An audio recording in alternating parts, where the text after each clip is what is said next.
Now that we've seen how to respond to a click in jQuery, let's see how we can update our website content with it.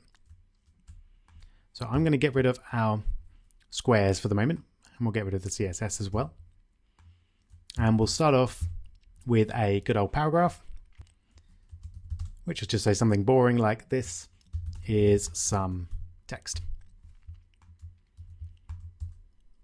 Okay, and then what we want to do is change the text here when the green circle has been clicked.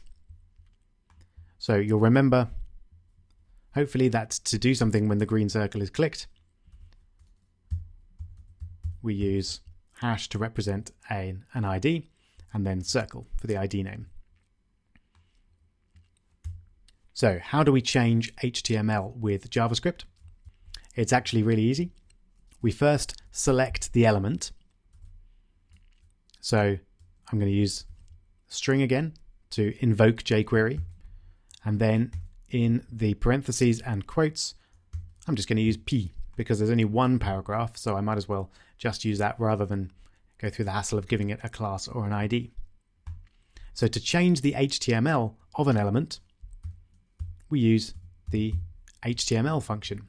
So it's just select the paragraphs and then HTML and then whatever new content we want to put in there.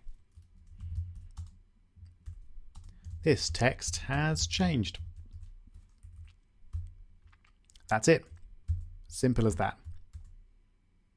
So let's click on that. The text has changed.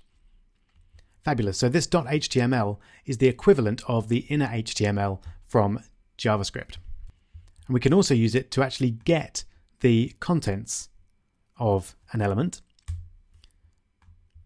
So if I use it in this form, I could alert that, and this says get the element with a paragraph tag and get the HTML content of it and then alert them. So this should alert this is some text. There we go. So we can use the .html either to change the HTML of an element or to get the HTML of an element. We can also very easily, instead of working with click, we could do something when the mouse hovers over the circle. Now, any ideas how we might do that with jQuery? I wonder if you got it. It's simply a matter of changing .click to .hover.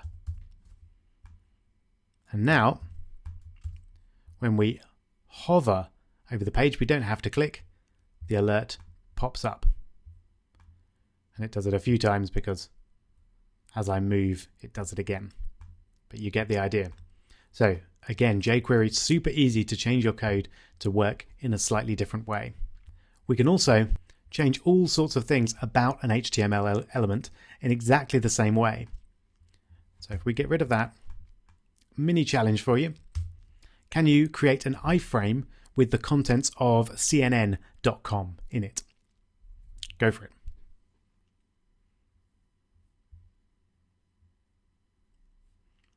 Okay, hope you managed that.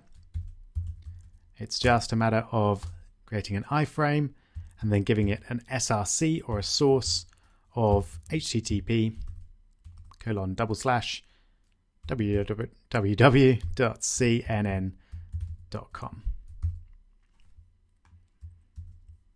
Okay, let's have a look. There we go. So if I wanted to change the contents of this iframe, I could do that pretty easily with jQuery. So first I'd have to select my iframe.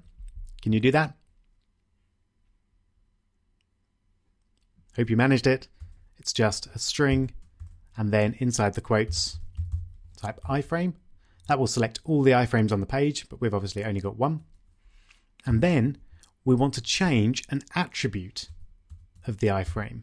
So we use attr.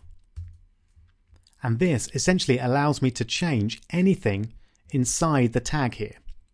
So if I want to change the src, I just put src into the first pair of quotes and then a comma and then whatever I want to change it to in a second pair of quotes.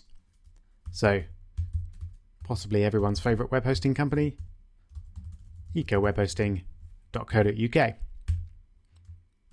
Let's have a look.